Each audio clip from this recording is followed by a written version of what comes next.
Hello everyone, welcome. Today we're going to see about intentional fallacy. Intentional fallacy is a new criticism concept propounded by W.M. Wimsatt and Monroe Beardsley. It's frequently asked in the UGC Net English exam. Now we will see about how uh, what the concept is, and we'll see it with an example. So, intentional fallacy is the error of judging or interpreting a literary work based on the author's intended meaning rather than what's actually in the text. So, it is an error. A fallacy is nothing but a logical flaw or an error. So, this is an intentional fallacy, which is nothing but a fallacy arising out of the author's intent. That is, when we judge a particular literary work, which may be a prose piece or a poem or anything, only based on the meaning of the author's intended meaning rather than what's actually in the text, then we are committing a fallacy called the intentional fallacy.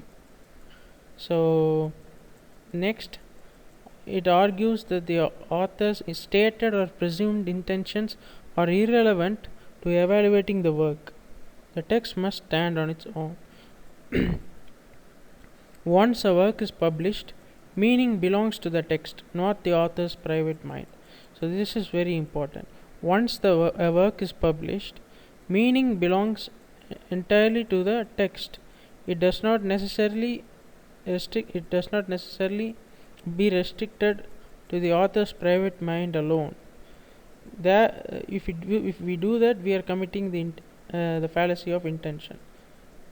So, there is an example. Even if a poet claims a poem is about joy, if the text itself doesn't support that reading, the author's claim doesn't override textual evidence.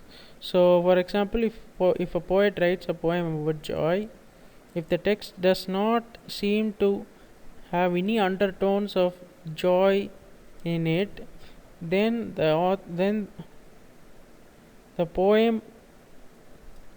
author's claim is something which is false, and the reader does not have to ascribe to the intended meaning of the author.